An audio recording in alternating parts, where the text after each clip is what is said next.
Assalamualaikum warahmatullahi wabarakatuh. Perkenalkan, nama saya Alivia Ayfitriana dari kelas 2022C dengan NIM 3 digit terakhir 113. Di video ini saya akan memberikan rangkuman terkait mata kuliah Komunikasi dan Advokasi Kebijakan dari pertemuan 1 sampai dengan pertemuan 15. Untuk pertemuan pertama, kami diberikan pengantar terkait pengertian dan dasar-dasar dari komunikasi dan advokasi kebijakan. Komunikasi dapat dilihat pengertian dari 3 pendekatan, yaitu etimologis, ontologis, dan epistemologi.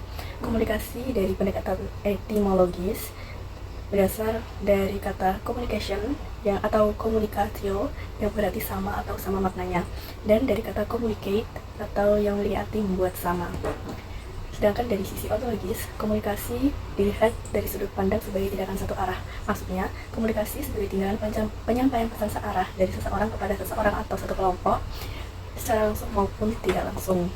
Sedangkan dari segi komunikasi sebagai tindakan interaksi, ini tidak terbatas pada bentuk-bentuk komunikasi verbal, tapi juga bisa melalui ekspresi muka, lukisan, seni, dan teknologi. Komunikasi sebagai interaksi, dalam arti sempit, interaksi berarti saling mempengaruhi. Selanjutnya, dari segi definisi epistemologi, komunikasi ini memiliki komponen-komponen dasar dalam proses komunikasi, yaitu pengirim pesan atau message, simbol, media, decoding atau mengartikan kode, penerima pesan, umpan balik, dan juga hambatan atau gangguan. Selanjutnya, untuk unsur komunikasi menurut David K. Bello, yaitu ada source atau sumber, lalu ada message, dan channel atau jaringan.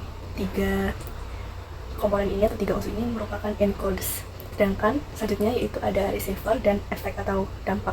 2 unsur ini, receiver dan efek ini merupakan decodes. Selanjutnya terkait advokasi. Advokasi ini dapat diartikan sebagai aksi-aksi sosial, politik, dan kultural yang dilakukan secara sistematis, terencana, dan dilakukan secara kolektif. Advokasi ini bisa dilakukan dengan beberapa teknik atau strategi.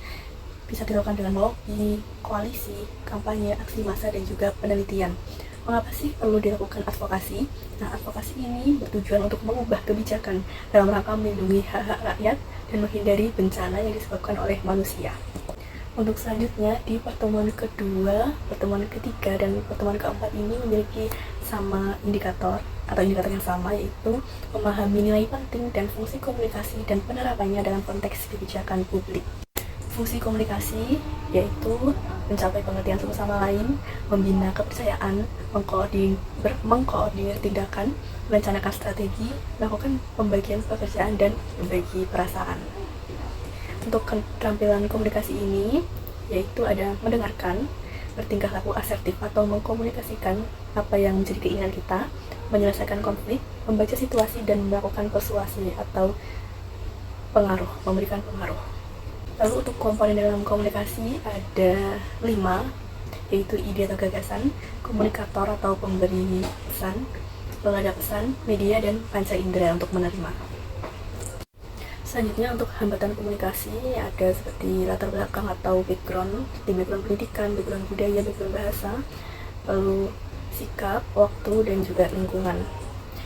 Ketika berkomunikasi merupakan hal-hal yang perlu diperhatikan atau hal-hal yang perlu dilakukan dalam berkomunikasi, yaitu diam dan menyimak, tidak memotong pembicaraan orang lain, tidak meninggalkan lawan bicara, tidak memotong pembicaraan atau tidak menyangkal pembicaraan lawan, dan tidak berusaha menunjukkan bahwa kita ini lebih pandai daripada orang yang diajak komunikasi. Selanjutnya yaitu bentuk-bentuk komunikasi. Ada komunikasi intrapersonal, yaitu terjadi dengan diri sendiri. Biasanya ini terjadi ketika kita dihadapkan dengan 2 pilihan yang sama-sama penting menurut kita. Lalu ada komunikasi interpersonal, yaitu antara diri kita dengan orang lain maupun diri kita dengan sekelompok orang. Lalu komunikasi kelompok terjadi di antara 2 kelompok. Lalu ada komunikasi organisasi, terjadi dalam organisasi, dan komunikasi massa, yaitu komunikasi yang melibatkan media massa dalam penyampaian informasi, seperti televisi, radio, maupun surat kabar.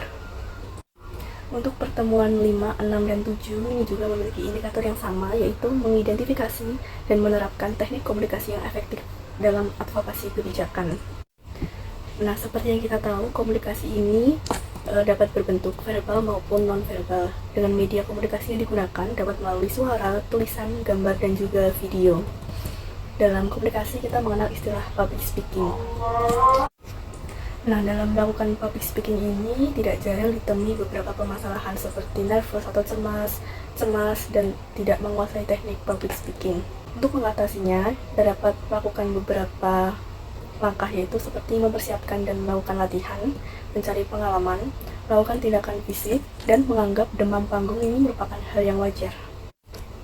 Dalam melakukan public speaking, teknik yang perlu diperhatikan yaitu terkait variasi suara, ekspresi wajah, kontak mata atau eye contact, dan bahasa tubuh. Dalam konteks pelayanan publik, kita juga bisa melakukan komunikasi dengan menerapkan 7 standar pelayanan, yaitu senyum, salam, sapa, sopan, santun, semangat, dan sehat. Untuk teknik komunikasi yang efektif, sebelumnya kita akan mengetahui dulu apa sih komunikasi efektif itu. Komunikasi efektif ini dimaksudkan agar pesan yang disampaikan ini mencapai sasaran dan sesuai dengan apa yang disampaikan. Komunikasi efektif adalah komunikasi yang berhasil mencapai sasaran dengan feedback atau respon yang sesuai dengan tujuan. Indikator komunikasi efektif yaitu openness atau adanya keterbukaan, supportiveness atau saling mendukung, positiveness atau bersikap positif, empati atau memahami perasaan orang lain, dan equity atau kesetaraan. Saat komunikasi, kita harus memperhatikan intonasi suara, pemilihan kata-kata, keterampilan nonverbal, dan postur tubuh. Selanjutnya ada komunikasi asertif. Komunikasi asertif ini merupakan kemampuan untuk mengkomunikasikan apa yang kita inginkan, yang kita rasakan, dan kita pikirkan dengan menjaga dan menghargai hak serta perasaan pihak lain.